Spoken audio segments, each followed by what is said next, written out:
teman-teman semua, aku Renita Isma dari Kebidanan Unsika bakal ngebahas isu terkini tentang infeksi menular seksual atau IMS. Yuk kita simak videonya. Dalam 3 tahun terakhir, positivity rate HIV cenderung stagnan. Namun, kasus IMS justru meningkat, termasuk di kelompok usia muda. Dari data Kemenkes, tercatat 23.347 kasus sifilis pada tahun lalu. Mayoritas merupakan sifilis dini dari banyaknya 19.904 kasus.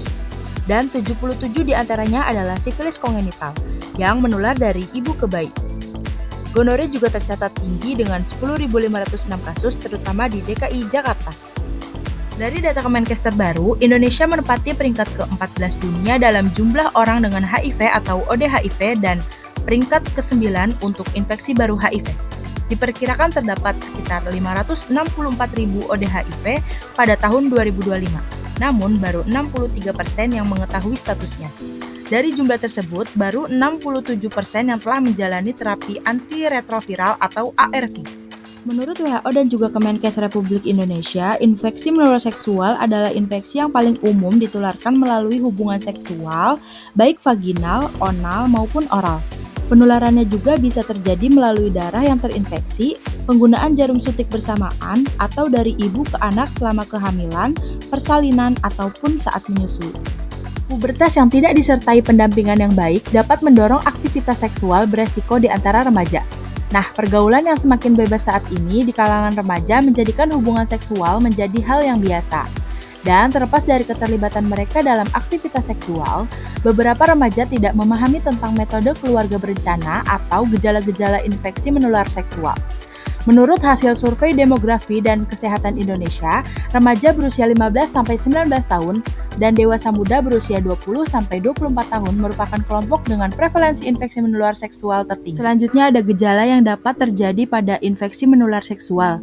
Dapat bervariasi tergantung pada jenis infeksi. Namun secara umum gejala-gejala tersebut dapat dikelompokkan menjadi yang pertama itu ada keluar cairan yang abnormal. Kemudian yang kedua nyeri saat buang air kecil. Yang ketiga rasa gatal atau iritasi. Yang keempat muncul ruam atau luka. Yang kelima pembengkakan kelenjar getah bening. Yang keenam nyeri panggul pada wanita. Yang ketujuh perdarahan di luar siklus menstruasi dan yang terakhir munculnya kutil kelamin. Untuk mencegah infeksi menular seksual bisa dilakukan dengan cara yang pertama tidak melakukan hubungan seksual, kemudian yang kedua setia pada satu pasangan, yang ketiga menggunakan kondom saat berhubungan, yang keempat vaksinasi HPV, yang kelima tes IMS secara rutin, yang keenam hindari berbagi barang pribadi, dan yang terakhir jaga kebersihan organ intim. Pengobatan infeksi menular seksual sangat penting untuk mencegah komplikasi serius dan penularan kepada orang lain.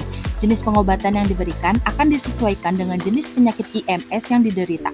Obat antibiotik untuk infeksi bakteri contohnya azitromisin, doxycycline, dan juga penisilin. Obat antivirus untuk infeksi virus contohnya acyclovir dan juga valacyclovir. Obat anti jamur untuk infeksi jamur contohnya fluconazole. Atau agar lebih jelas bisa konsultasikan kepada dokter.